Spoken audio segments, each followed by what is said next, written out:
नमस्कार दोस्तों, स्वागत है आप सभी का संकल्प स्टडी पॉइंट उत्तराखंड में। तो दोस्तों आज हम बात करेंगे राष्ट्रीय शिक्षा नीति के बारे में। तो दोस्तों काफ़ी इम्पोर्टेंट टॉपिक है आज का। तो राष्ट्रीय शिक्षा नीति नेशनल एजुकेशन पॉलिसी 1986 की बात करेंगे दोस्तों आज। ये दोस्तों प्रवक्ता उत्तराखंड प्रवक्ता स्क्रीनिंग भर्ती परीक्षा का जो है दोस्तों खंड फर्स्ट से ये टॉपिक है दोस्तों आज का, राष्ट्रीय शिक्षा नीति। और पहले भी हमने दोस्तों राष्ट्रीय शिक्षा नीति के बारे में पहले भी बताया है, ठीक है, आप सभी जानते हैं। देखिए दोस्तों, राष्ट्रीय शिक्षा नीति नेशनल एजुकेशन पॉलिसी 1986 कहें या फिर इसको हम नई शिक्षा नीति भी कहते हैं, न्यू एजुकेशन पॉलिसी 1986। ठीक है दोस्तों, तो देखिए राष्ट्रीय शिक्षा नीति की बात करें दोस्तों, तो राष्ट्रीय शिक्षा नीति 1986, इससे पहले जो आपका 19 एनईपी 1968 में मैंने इसके बारे में भी आपको बताया है, एनईपी 1968 के बारे में भी बताया है, ठीक है। उसके बाद दोस्तों एनईपी 1986 के बारे में हम आज बात करेंगे। और जो आपका संशोधित एनईपी है, यानी कि संशोधित राष्ट्रीय शिक्षा नीति है 1992 वाली, उसके बारे में भी मैंने पहले बता रखा है, ठीक है। जिसने नहीं देखा है वो प्लेलिस्ट में जाके देख सकते हैं। और एनईपी 2020 के बारे में भी मैंने आपको बता रखा है, और जिसने नहीं देखा है वो प्लेलिस्ट में जाके देख सकते हैं, ठीक है दोस्तों। देखिए दोस्तों, एनईपी जो नेशनल एजुकेशन पॉलिसी है 1986, जिसको हम शॉर्ट में कहते हैं, जिसको हम शॉर्ट में क्या कह देते हैं, एनईपी 1986 कह देते हैं, ठीक है। आप देखिए राष्ट्रीय शिक्षा नीति या कहें नई शिक्षा नीति एक ही बात है, ठीक है। तो न्यू एजुकेशन पॉलिसी 1986 या फिर नेशनल एजुकेशन पॉलिसी 1986, ठीक है दोस्तों। तो ये शिक्षा नीति दोस्तों वह शिक्षा नीति है जिसके तहत हम सब ने जो है पढ़ाई की है दोस्तों, ठीक है। जैसे आपका प्री प्राइमरी हो गया, प्राइमरी, 10th 12th ग्रेजुएशन 3 साल का, ये सारी जो प्रोसेस है, सारी जो व्यवस्था है वो एनईपी 1986 के तहत ही थी, ठीक है। यानी कि जो हमने पढ़ाई की है वो एनईपी 1986 के तहत की है, ठीक है। अब जो आपकी एनईपी जो आपकी जो 2020 आ गई है, ठीक है, एनईपी 2020 आने के बाद जो है नई शिक्षा जो नीति आई है, ठीक है, 2020 में। तो अब आगे जो बच्चे पढ़ाई करेंगे वो आपका 2020 की शिक्षा नीति के तहत करेंगे, ठीक है। और हम व्यवहारिक रूप से कह सकते हैं कि जो भी आप स्कूलों में पढ़ाई चल रही है वह एनईपी 1986 के तहत ही चल रही है दोस्तों, ठीक है। चलिए दोस्तों स्टार्ट करते हैं इसको। चलिए देखिए दोस्तों, जनवरी 1985 में प्रधानमंत्री श्री राजीव गांधी जी ने घोषणा की कि राष्ट्र के लिए नई शिक्षा नीति का निर्माण किया जाएगा, ठीक है। और राजीव गांधी के शब्दों में, तो राजीव गांधी जी ने क्या कहा, ठीक है, इसको पढ़ लेते हैं। देखिए, हमें अपने समाज को एक ऐसा समाज बनाना होगा जहां शिक्षा के प्रति हमेशा सम्मान बना रहे। स्कूल या कॉलेज छोड़ने के साथ ही शिक्षा समाप्त नहीं होती, यह तो एक क्या है, ऐसी प्रक्रिया है जो जीवन पर्यंत चलती रहती है, यानी कि जीवन भर चलती रहती है। तो देखिए दोस्तों, जनवरी 1985 की बात हो रही है, ठीक है। तो 1985 में प्रधानमंत्री थे श्री राजीव गांधी जी।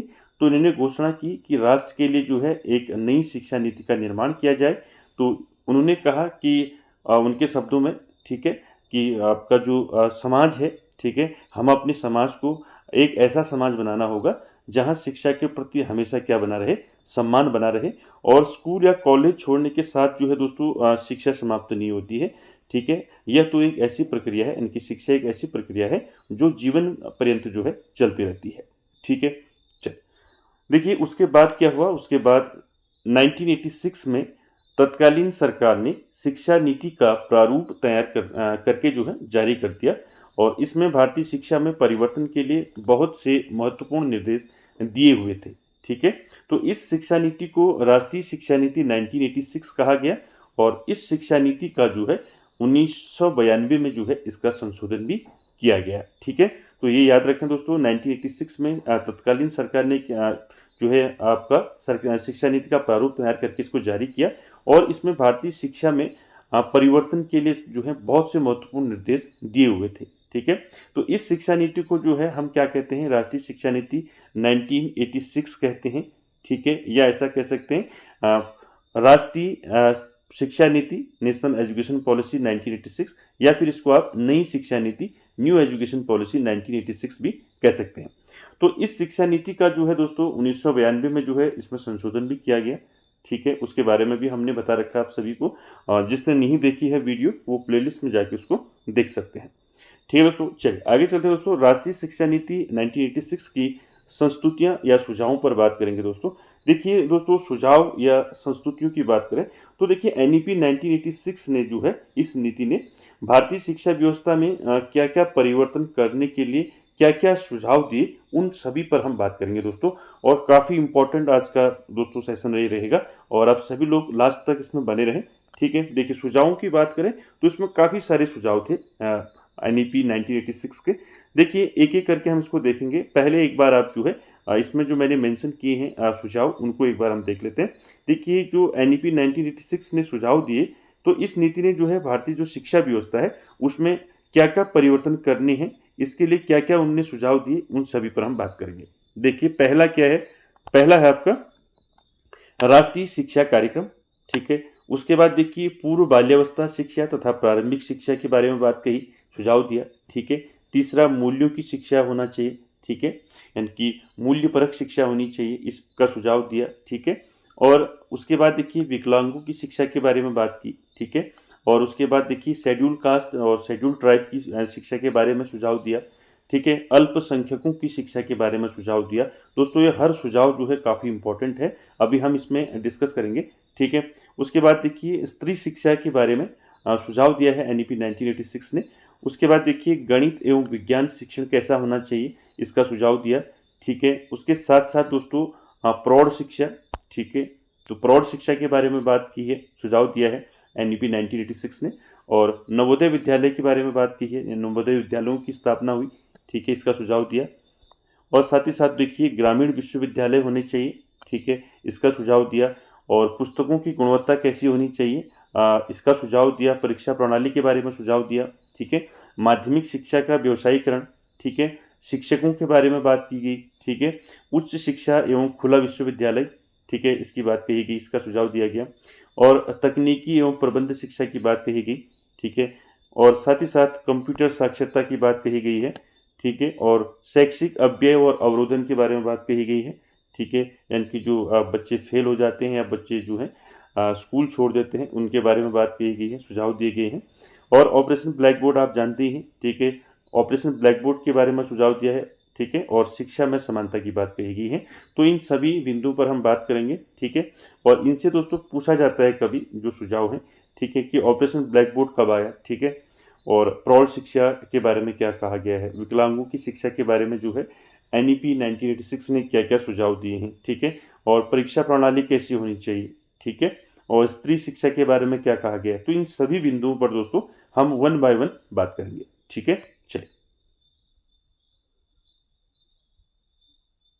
उसके बाद देखिए 22, इसमें दो छूट गए थे आपके। देखिए प्राथमिक शिक्षा का सार्वभौमिकरण, और 23 है आपका अध्यापक प्रशिक्षण।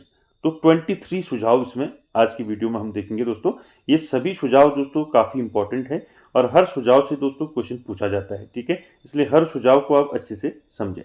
ठीक है, चलिए पहले सुझाव से चलते हैं। तो पहला है राष्ट्रीय शिक्षा कार्यक्रम।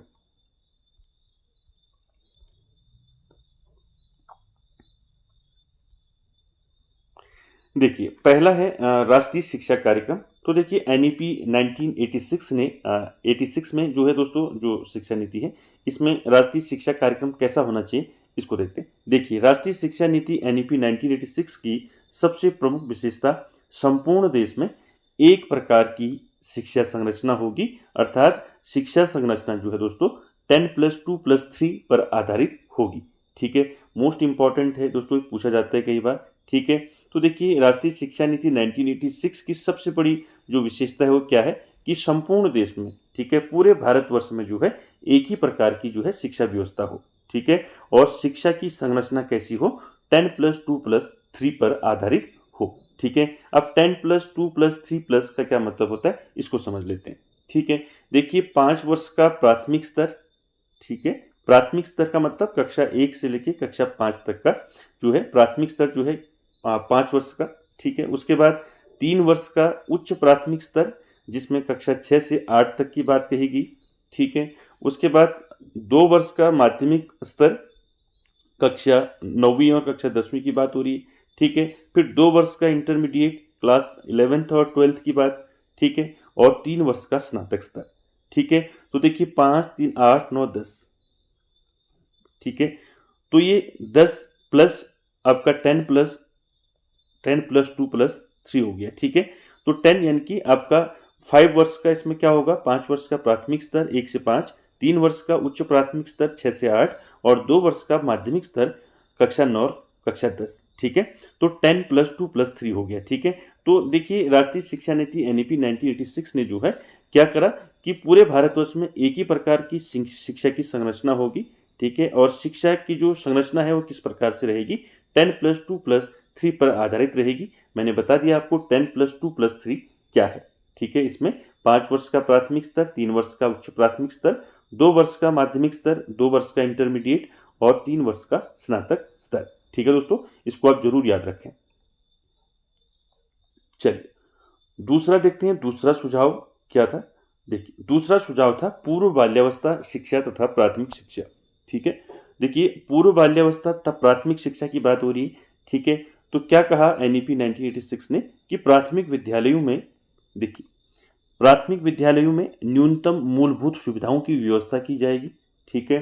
प्रत्येक विद्यालय में कम से कम 2 अध्यापक होंगे जिनमें कम से कम 1 महिला होगी, ठीक है। पहला देखिए सुझाव की बात करें तो एनईपी ने क्या सुझाव दिया प्राथमिक शिक्षा के संबंध में, कहा गया कि प्राथमिक विद्यालयों में जो है न्यूनतम जो मूलभूत सुविधाओं की जो व्यवस्था है वो की जाएगी और प्रत्येक विद्यालय यानी कि जो भी विद्यालय, प्रत्येक विद्यालय में जो है क्या होगा, कम से कम 2 अध्यापक होंगे, ठीक है। इंपॉर्टेंट है, इसको याद रखें। देखिए प्राथमिक स्तर पर जो है कम से कम जो है प्रत्येक विद्यालय में 2 अध्यापक होंगे जिनमें कम से कम 1 क्या होगी, 1 उसमें महिला होगी, ठीक है। इसको याद रखें। दूसरा सुझाव था प्राथमिक शिक्षा के संबंध में विद्यालय छोड़ने वाले बालकों के लिए बृहद एवं व्यवस्थित अनौपचारिक शिक्षा कार्यक्रम चलाया जाएगा।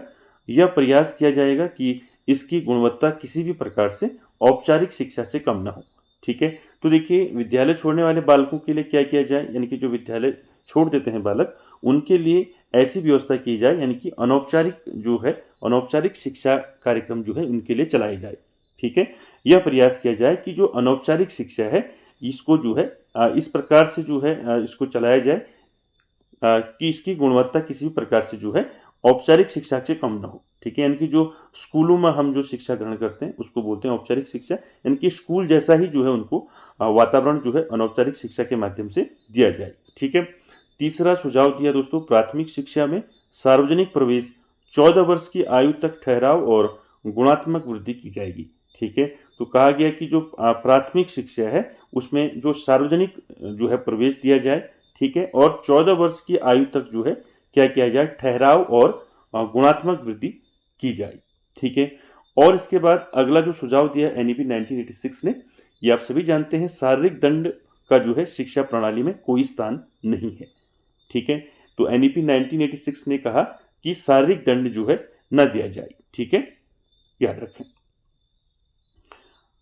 आगे चलते हैं अगले सुझाव की ओर। देखिए अगला सुझाव है मूल्यों की शिक्षा, ठीक है दोस्तों।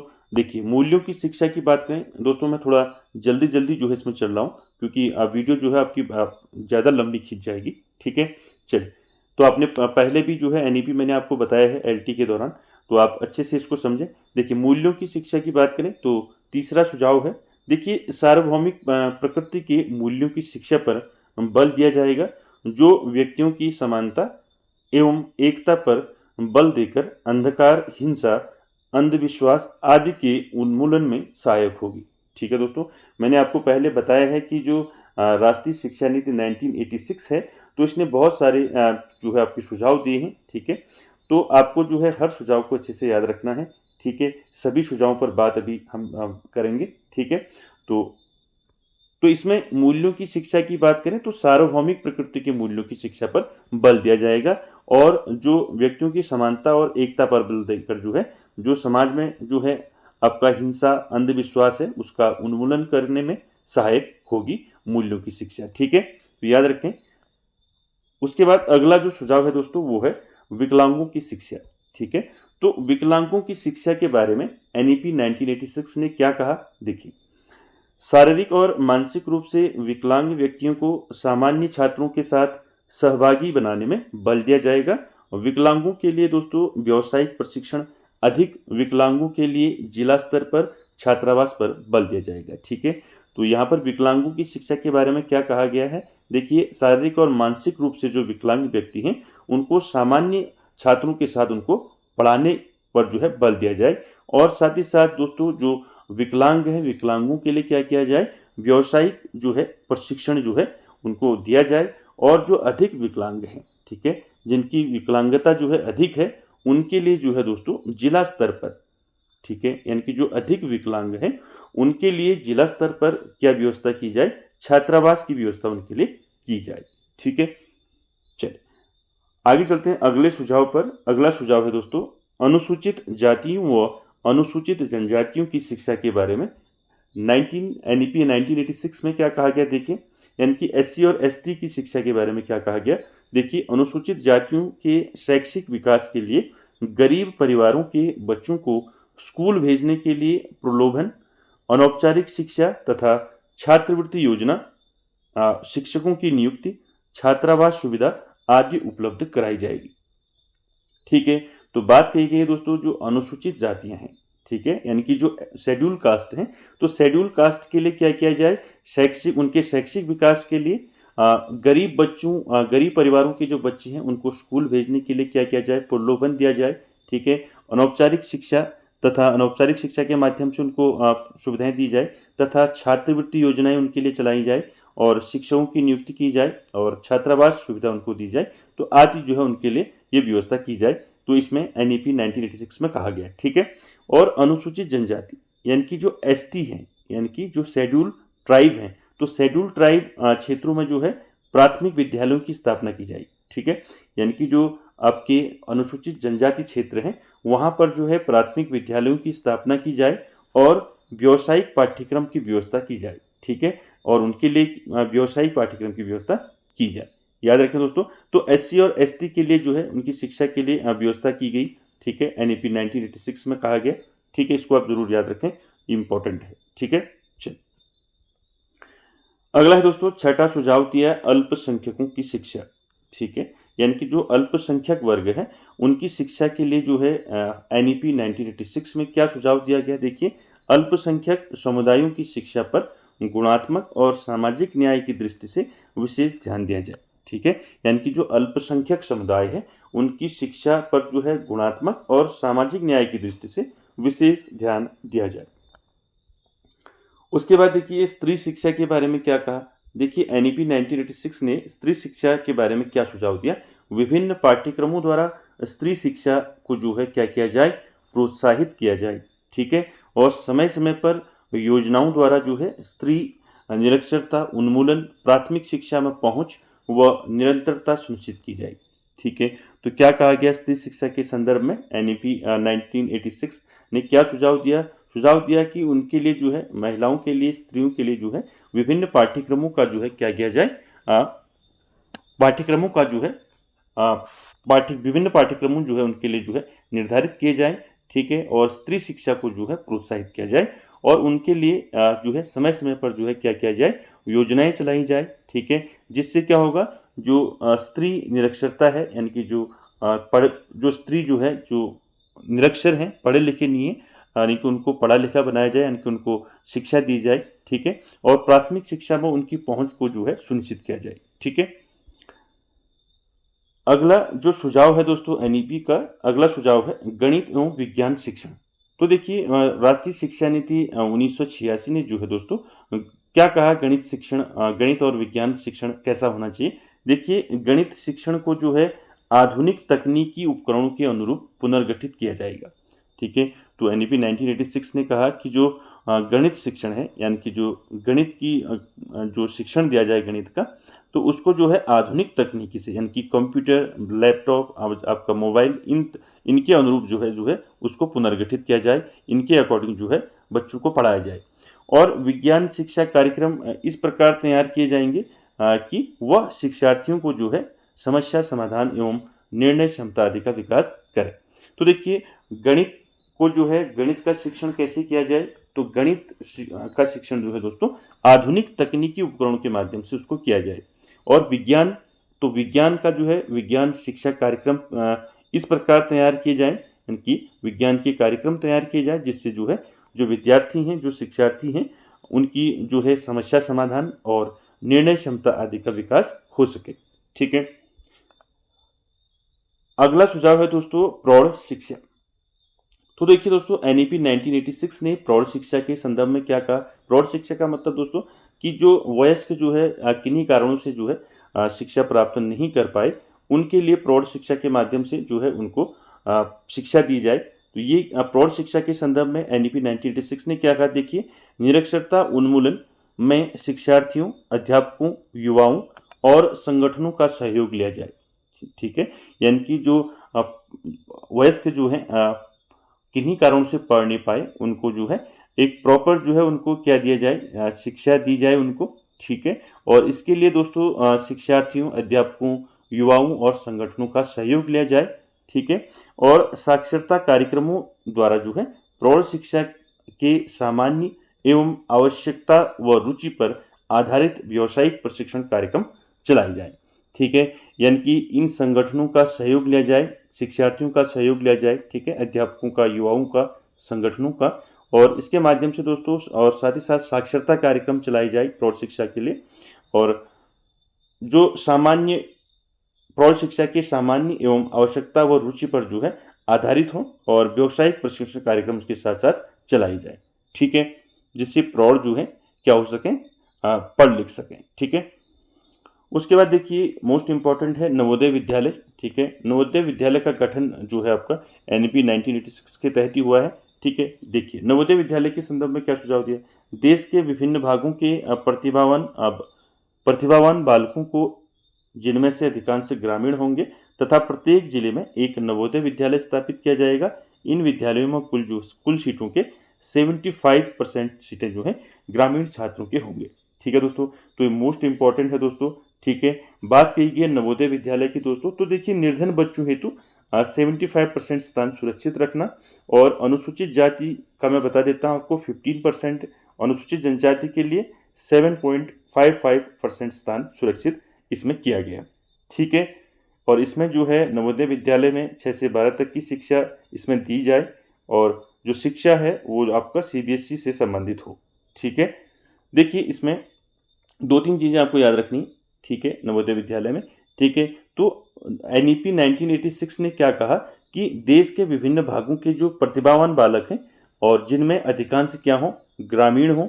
ठीक है, ग्रामीण क्षेत्रों के हों, तथा प्रत्येक जिले में, तो एनईपी 1986 ने कहा कि प्रत्येक जिले में, भारत के प्रत्येक जिले में एक नवोदय विद्यालय स्थापित किया जाए। ठीक है, और इन विद्यालयों में जो है दोस्तों, नवोदय विद्यालयों में कुल सीटों के 75% सीटें किसकी हों, ग्रामीणों की हों, 75% सीटें।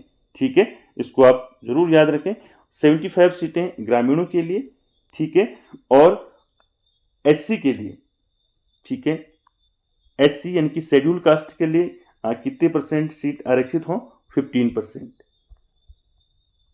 ठीक है, इसको भी याद रखें, 15%, और बचे हुए आपके 7.55% जो है एसटी के लिए। ठीक है, और बात करें एसटी की, तो एसटी के लिए दोस्तों 7.55। ठीक है, 7.55 जो है % जो है किसके लिए, शेड्यूल ट्राइब के लिए। ठीक है, अनुसूचित जनजाति के लिए, तो इसको जरूर याद रखें। इसमें ग्रामीण क्षेत्रों के बच्चों के लिए, यानी कि ग्रामीण जो निर्धन छात्र हैं, निर्धन बच्चे, उनके लिए 75%, एससी के लिए, शेड्यूल कास्ट के लिए 15%, और एसटी शेड्यूल ट्राइब के लिए 7.55%। ठीक है, इसको याद रखें। अगला है दोस्तों, अगला सुझाव है ग्रामीण आपका विश्वविद्यालय। ठीक है, तो देखिए ग्रामीण विश्वविद्यालय की स्थापना की जाए, ये सुझाव दिया। ठीक है, देखिए ग्रामीण क्षेत्रों में जो है महात्मा गांधी के विचारों पर आधारित ग्रामीण विश्वविद्यालय का नया पैटर्न विकसित एवं एकीकृत करने पर बल दिया जाए। ठीक है, यानी कि ग्रामीण विश्वविद्यालयों की स्थापना की जाए। ठीक है, और इनकी जो स्थापना है वो महात्मा गांधी के विचारों पर आधारित ग्रामीण विश्वविद्यालय पर इनकी स्थापना की जाए, यानी कि एक नए पैटर्न पर इसकी स्थापना की जाए। ठीक है, उसके बाद देखिए एनईपी 1986 ने पुस्तकों की गुणवत्ता के बारे में क्या कहा कि पुस्तकें कैसी होनी चाहिए। ठीक है, तो देखिए विद्यालय, स्कूलों में जो है पुस्तकों की गुणवत्ता कैसी हो। देखिए पुस्तकों की गुणवत्ता में सुधार, सृजनात्मक लेखन को प्रोत्साहन, सभी शिक्षा संस्थानों में पुस्तकालय की व्यवस्था और पुस्तकालयाध्यक्ष हैं, यानी कि जो पुस्तकालय के अध्यक्ष हैं, उनके स्तर में सुधार पर बल दिया जाए। ठीक है दोस्तों, तो क्या कहा गया एनईपी 1986 में? ये कहा गया कि जो पुस्तकों की गुणवत्ता है उसमें सुधार किया जाए। ठीक है, लेखन को प्रोत्साहन दिया जाए। ठीक है, और साथ ही साथ दोस्तों सभी शिक्षा संस्थानों में, ठीक है, यानी कि जो भी शिक्षण संस्थान है उनमें क्या किया जाए, पुस्तकालय की व्यवस्था की जाए। ठीक है, इसको भी याद रखें, इंपॉर्टेंट है। और जो पुस्तकालय के जो अध्यक्ष हों, ठीक है, उनके लिए भी जो है उनके स्तर में भी जो है सुधार किया जाए। ठीक है, इसको याद रखें। आगे चलते हैं दोस्तों, अगला है सुझाव आपका 13वां सुझाव है परीक्षा प्रणाली। ठीक है, तो देखिए एनईपी 1986 ने परीक्षा प्रणाली पर सुझाव दिया कि छात्रों को रटने की प्रवृत्ति से दूर रखा जाए, यानी कि बच्चों को स्कूलों में, कॉलेजों में जो है आपका रटने की प्रवृत्ति से दूर रखा जाए। ठीक है, अंकों के स्थान पर ग्रेड दिया जाए। ठीक है, तो एनईपी 1986 ने क्या कहा कि आपका अंकों के स्थान पर ग्रेड दिया जाए। ठीक है, तथा माध्यमिक स्तर से ही क्रमिक रूप से सेमेस्टर प्रणाली लागू की जाए और साथ ही दोस्तों छात्र को फेल ना करके ग्रेड प्रदान किया जाए। ठीक है दोस्तों, इंपॉर्टेंट है कि परीक्षा प्रणाली कैसी हो। ठीक है, तो देखिए यहाँ पर जो है अंकों के स्थान पर ग्रेड प्रणाली को अपनाया गया। ठीक है, यानी कहा गया कि अंकों के स्थान पर बच्चों को क्या दिया जाए, ग्रेड दिया जाए, जिससे बच्चे को पता ना चले, अगर कोई बच्चा फेल हो जाता है तो उसको पता ना चले कि उसके कितने मार्क्स थे। ठीक है, तो ग्रेड के माध्यम से बच्चे को ग्रेड्स दिया जाए बच्चे को। ठीक है, और माध्यमिक स्तर से जो है क्या किया जाए, क्रमिक रूप से जो है सेमेस्टर प्रणाली लागू की जाए, ये कहा गया एनईपी 1986 में। ठीक है, साथ ही छात्र को फेल न करके क्या करा जाए, ग्रेड प्रदान कर दिया जाए, यानी कि जो बच्चा फेल हो रहा है उसको जो है ग्रेड दे दिया जाए, EF। ठीक है, कोई भी उसको ग्रेड दे दिया जाए। ठीक है, जिससे उसको महसूस ना हो, ज्यादा फील ना हो बच्चे को। ठीक है, आगे चलते हैं दोस्तों, अगला है सुझाव माध्यमिक शिक्षा का व्यवसायीकरण। ठीक है, तो देखिए माध्यमिक शिक्षा का व्यवसायीकरण की बात करें तो उच्च माध्यमिक शिक्षार्थियों को व्यावसायिक पाठ्यक्रम उपलब्ध कराया जाएगा। ठीक है, और कार्यानुभव को शिक्षा के प्रत्येक स्तर पर आवश्यक तत्व के रूप में स्वीकार किया जाएगा, यानी कि बच्चा जो है खुद करके सीखे। ठीक है, और कार्यक्रम शिक्षार्थियों की रुचियों, योग्यताओं तथा स्तर की आवश्यकताओं को ध्यान में रखकर नियोजित किए जाए। ठीक है, यानी कि जो शिक्षा से संबंधित या शिक्षण कार्यक्रम जो भी चलाए जाए वो शिक्षार्थियों की रुचियों, यानी कि जो बच्चे हैं, जो पढ़ते हैं बच्चे, उनकी रुचियों, ठीक है, उनकी योग्यताओं तथा स्तर की आवश्यकताओं को ध्यान में रखकर ये कार्यक्रम जो है आपके नियोजित किए जाए। ठीक है दोस्तों, क्लियर है? चलिए आगे चलते हैं, अगला सुझाव है शिक्षक। ठीक है, तो देखिए दोस्तों अगला जो सुझाव है वो है शिक्षक। ठीक है, यानी कि टीचर जो है क्या होना चाहिए, कैसा होना चाहिए। ठीक है, वेतन, सेवा शर्तें, मूल्यांकन। ठीक है, और शिक्षक का मूल्यांकन कैसे हो। ठीक है, तो शिक्षक के बारे में एनईपी 1986 में क्या कहा गया, देखिए शिक्षकों का चयन करने की योग्यता का पुनर्गठन किया जाए। ठीक है, यानी कि शिक्षकों का जो चयन हो, चयन करने की जो योग्यता का जो है क्या किया जाए, पुनर्गठन किया जाए। और शिक्षक का मूल्यांकन प्रणाली जो है खुली, सहभागिता युक्त एवं प्रदत्त आधारित होगी। वेतन, सेवा शर्तों तथा पदोन्नति के अवसरों में वृद्धि तथा शिक्षकों के लिए जो है राष्ट्रीय आचार संहिता निर्मित की जाएगी और उनका अनुपालन करना सुनिश्चित किया जाएगा। ठीक है, यानी कि जो शिक्षक जो बच्चों को पढ़ाए, शिक्षकों के लिए क्या कहा कि शिक्षकों का चयन करने की योग्यता का पुनर्गठन किया जाएगा और शिक्षकों का भी मूल्यांकन किया जाएगा। ठीक है, इनकी शिक्षक का भी मूल्यांकन किया जाएगा। ठीक है, और उसके लिए आपका मूल्यांकन करने के लिए प्रणाली जो है खुली हो और सहभागिता युक्त हो एवं प्रदत्त आधारित हो। ठीक है, और टीचर्स यानी कि शिक्षक के वेतन, सेवा शर्तें तथा पदोन्नति यानी कि प्रमोशन के अवसरों में वृद्धि की जाए तथा शिक्षकों के लिए क्या किया जाए, राष्ट्रीय आचार संहिता, ठीक है, उनके लिए कुछ नियम कानून बनाए जाए जिनका वो पालन करें। ठीक है, आगे चलते हैं दोस्तों, अगला सुझाव है उच्च शिक्षा एवं खुला विश्वविद्यालय।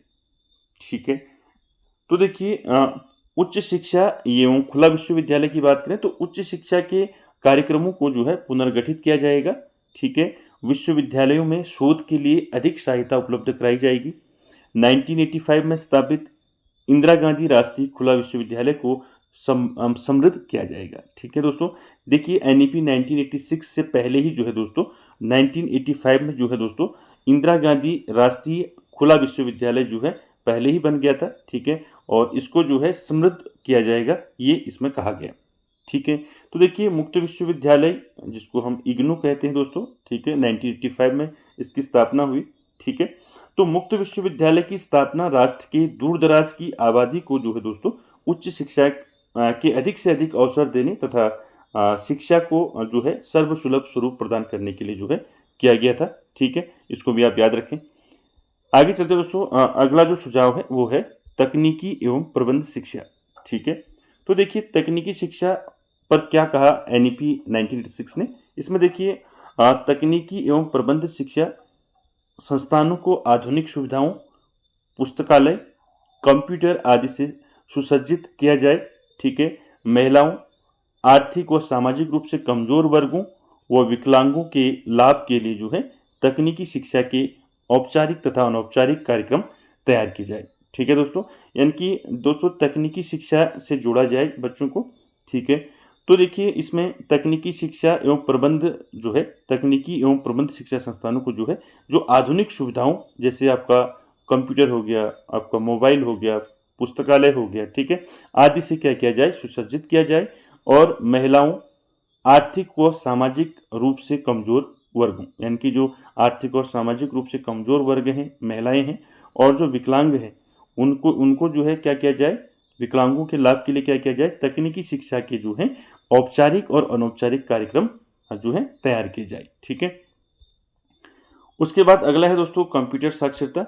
देखिए एनईपी 1986 में कहा गया कि कंप्यूटर साक्षरता जो है दोस्तों, कंप्यूटर एक महत्वपूर्ण व आवश्यक साधन बन गया है दोस्तों। अतः कंप्यूटर के बारे में थोड़ी बहुत जानकारी और उसके उपयोग में प्रशिक्षण व्यावसायिक शिक्षा का अंग बन जाएगा। ठीक है, तो दोस्तों आज के समय में बिना कंप्यूटर के जो है इम्पॉसिबल है दोस्तों। कंप्यूटर से ही जो है दोस्तों आजकल शिक्षण कार्य जो है हो रहा है। ठीक है, तो देखिए कंप्यूटर जो है एक आपका महत्वपूर्ण टूल है आज के समय में। तो इसका जो उपयोग है दोस्तों, तो इसके उपयोग में जो है प्रशिक्षण व्यावसायिक शिक्षा का अंग बन जाएगा। कहने का मतलब है कि बच्चे को जो है दोस्तों इसका प्रशिक्षण देकर जो है बच्चा जो है व्यावसायिक शिक्षा भी ग्रहण कर पाए। ठीक है, और कंप्यूटर साक्षरता कार्यक्रम जो है स्कूल स्तर से ही बड़े पैमाने पर आयोजित किए जाए। यानी कि जो कंप्यूटर साक्षरता कार्यक्रम है, यानी कि जिनको कंप्यूटर के बारे में ज्ञान नहीं है, उनको जो है कंप्यूटर साक्षरता कार्यक्रम के तहत उनको जो है कंप्यूटर के बारे में बताया जाए, उनको कंप्यूटर सिखाया जाए, जिससे जो है इसकी शुरुआत जो है दोस्तों स्कूल स्तर से ही जो है आगे को बढ़ाया जाए इसको। ठीक है, अगला सुझाव है दोस्तों शैक्षिक अव्यय व अवरोधन। ठीक है, 19वां दोस्तों सुझाव है।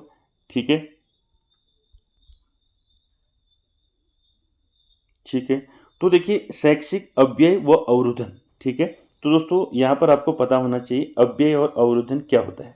ठीक है, तो देखिए दोस्तों अव्यय की बात करें तो अव्यय क्या होता है। अव्यय होता है दोस्तों प्राथमिक शिक्षा पूरी करने से पहले अगर कोई बच्चा किसी बच्चे को स्कूल से हटा लेना, तो जिसको हम क्या बोलते हैं, अव्यय बोलते हैं। ठीक है, अवरोधन क्या होता है, अवरोधन होता है किसी बच्चे को 1 साल से ज़्यादा समय तक किसी एक ही कक्षा में रखना। ठीक है, जिसको हम क्या कहते हैं, अवरोधन कहते हैं। ठीक है, क्लियर है, तो इसको आप जरूर याद रखें। ये पूछा भी जाता है अव्यय और अवरोधन क्या है। ठीक है, अव्यय किसे कहते हैं, प्राथमिक शिक्षा पूरी करने से पहले किसी बच्चे को स्कूल से हटा लेना, और अवरोधन होता है किसी बच्चे को 1 साल से ज़्यादा समय तक किसी एक ही कक्षा में रखना। ठीक है, तो देखिए क्या सुझाव दिया इसमें एनईपी 1986 ने।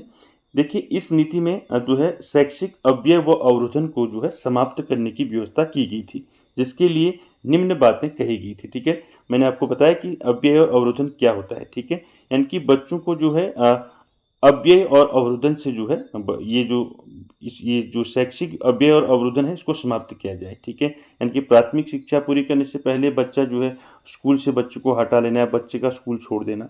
ठीक है, या फिर अवरोधन की बात करें, किसी बच्चे को फेल कर दिया। ठीक है, बच्चा फेल हो गया 1-2 साल, बच्चा फेल हो गया तो किसी बच्चे को 1 साल से ज़्यादा समय तक जो है किसी एक ही कक्षा में रखना, जिसको हम अवरोधन कहते हैं। तो इनसे जो है इनको इन जो है रीतियों को, इन जो विधियाँ हैं इनको जो है क्या करना है, समाप्त करने की व्यवस्था की गई। ठीक है, जिसके लिए क्या बातें कही गई देखिए, छात्रों को जो है अनुत्तीर्ण करना, यानी कि छात्रों को फेल न करना। ठीक है, दूसरा फेल न करना यानी कि अवरोधन की समस्या समाप्त हो जाएगी। ठीक है, मूल्यांकन संपूर्ण वर्ष में निश्चित समयांतराल पर करना। ठीक है, यानी कि जो बच्चों का मूल्यांकन होता है दोस्तों, वो कैसा हो, मूल्यांकन जो है वर्ष में एक बार ना होकर कैसा हो, निश्चित और समयांतराल पर हो। ठीक है, ठीक है, तो मूल्यांकन जो है आपका निरंतर हो। ठीक है, उसके बाद देखिए तीसरा, विद्यालय की व्यवस्था छात्रों की सुविधानुसार करना, यानी कि जो विद्यालय की व्यवस्था है वो किसके अनुसार करना, छात्रों की सुविधा अनुसार करना। ठीक है, इसको आप जरूर याद रखें, अव्यय और अवरोधन जो है ये पूछा जाता है। ठीक, आगे चलते हैं दोस्तों, मोस्ट इंपॉर्टेंट है एनईपी 1986 का ऑपरेशन ब्लैक बोर्ड। ठीक है, ये कई बार पूछा जाता है दोस्तों। ऑपरेशन ब्लैक बोर्ड दोस्तों ये क्या था, ये ऑपरेशन ब्लैक बोर्ड एक केंद्रीय प्रायोजित कार्यक्रम था दोस्तों, जिसे 1986 में देश के सभी प्राथमिक विद्यालयों को न्यूनतम सुविधाएं प्रदान करने के लिए इसको जारी किया गया था। ठीक है, तो ऑपरेशन ब्लैक बोर्ड का प्रारंभ दोस्तों 1987 में हुआ, जरूर याद रखें। और लेकिन इसको जो है इसकी बात कही गई एनईपी 1986 में, और 1987 में जो है इसको प्रारंभ किया गया। ठीक है, इसको याद रखें। देखिए क्या है इसमें, इस योजना के अंतर्गत ऐसे विद्यालय जिन विद्यालयों के पास न तो ठीक प्रकार से भवन है और न ही शैक्षिक उपकरण है, उन्हें सभी प्रकार की जरूरत संबंधी सामग्री और आवश्यक उपकरण प्रदान किए जाएंगे। उनके लिए भवनों की मरम्मत तथा नए भवन बनाए जाएंगे। प्रत्येक विद्यालय में 2 अध्यापक, 2 बड़े कमरे, बरामदा, श्यामपट्ट, चार्ट, खेल सामग्री व अन्य शिक्षण सामग्री की व्यवस्था कराई जाए। ठीक है, तो देखिए ऑपरेशन ब्लैक बोर्ड के बारे में जो है एनईपी ने क्या कहा कि इस योजना के अंतर्गत क्या किया जाए, ऐसे विद्यालय जिन विद्यालयों के पास जो है ना तो ठीक प्रकार से भवन है और ना ही शैक्षिक उपकरण है, तो उनको क्या किया जाए, उनके भवन का जो है यानी कि जो भवन है उनको नए तरीके से बनाया जाए और उसमें जो है शैक्षिक उपकरण जो है उनकी व्यवस्था की जाए। ठीक है, और उनके लिए दोस्तों भवन की मरम्मत तथा नए भवन जो है बनाए जाए, और प्रत्येक विद्यालय में क्या हो, ये याद रखना, प्रत्येक विद्यालय में 2 अध्यापक, 2 बड़े कमरे, बरामदा, श्यामपट्ट, चार्ट, खेल सामग्री व अन्य शिक्षण सामग्री की व्यवस्था की जाए। ठीक है, याद रखें, इसको इंपॉर्टेंट है। और ये दोस्तों प्रारंभ हुआ था 1987 में, इसको भी याद रखें। ठीक है, चल अगला है दोस्तों शिक्षा में समानता। तो देखिए जो सुझाव है एनईपी 1986 का 21वां सुझाव है दोस्तों, शिक्षा में समानता। ये टॉपिक आपका वैसे भी जो है आपके खंड फर्स्ट में अलग से भी दिया है, समानता के लिए शिक्षा, इसको हम बाद में डिस्कस करेंगे, अभी आप इतना देख लें। ठीक है, देखिए शिक्षा में समानता यानी कि शिक्षा में सभी को एक समान मानना। ठीक है, देखिए शिक्षा सभी के लिए समान होगी। ठीक है, महिलाओं, अनुसूचित जातियों, अनुसूचित जनजातियों, विकलांगों और अल्पसंख्यकों को जो शैक्षिक असमानता थी पहले, वह समाप्त कर दी जाए। ठीक है, और प्रत्येक राज्य बिना किसी धर्म, लिंग, जाति और वर्ग के भेदभाव के बिना सभी वर्गों को समान शिक्षा का अवसर प्रदान करेगा। ठीक है, आप ऐसे समझें, शिक्षा में समानता का मतलब होता है सभी वर्गों को समान शिक्षा का अवसर प्रदान करना। ठीक है, उसके बाद देखिए अगला है दोस्तों प्राथमिक शिक्षा 22वां, प्राथमिक शिक्षा का सार्वभौमिकरण। तो आप जानते हैं एनईपी 1986 ने क्या कहा कि जो प्राथमिक शिक्षा है वो उसका सार्वभौमिकरण किया जाए, यानी कि प्राथमिक शिक्षा जो है सभी तक जो है पहुंचे प्राथमिक शिक्षा। ठीक है, उसके बाद देखिए 23 नंबर का जो आपका सुझाव है वो है आपका अध्यापक प्रशिक्षण। ठीक है, देखिए अध्यापक प्रशिक्षण कैसा हो। ठीक, देखिए राष्ट्रीय शिक्षा नीति 1986 में दोस्तों अध्यापक को राष्ट्रीय शिक्षा प्रणाली का मुख्य भाग माना गया। ठीक है, और यही जो है दोस्तों नागरिकों, समाज व देश के निर्माणकर्ता होते हैं, इसलिए अध्यापकों की सेवा शर्तों में सुधार किया जाएगा।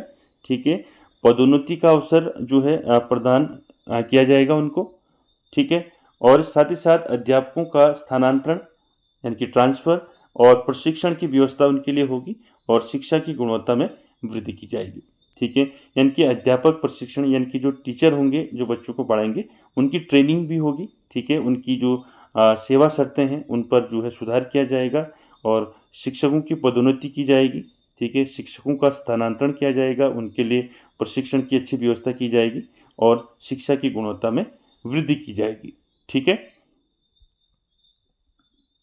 तो दोस्तों आज का हमारा जो NEP 1986 है, आई होप आपको समझ में आया होगा, जिसमें हमने दोस्तों आपको बताया कि NEP 1986 क्या है। यानी कि जो राष्ट्रीय शिक्षा नीति है, जिसे हम नई शिक्षा नीति भी कह देते हैं, जिसको हम शॉर्ट में NEP 1986 कहते हैं, जिसका मैं बार बार आपको कह रहा हूँ NEP 1986। देखिए हमने जाना कि NEP 1986 क्या है, ठीक है, और इसने कौन कौन से सुझाव दिए, ठीक है। हमने सारे सुझावों पर बात करी है दोस्तों, ठीक है। आई होप आपको अच्छा लगा होगा और वीडियो कैसी लगी कमेंट बॉक्स में ज़रूर कमेंट करें और वीडियो को एंड तक देखने के लिए थैंक यू वेरी मच।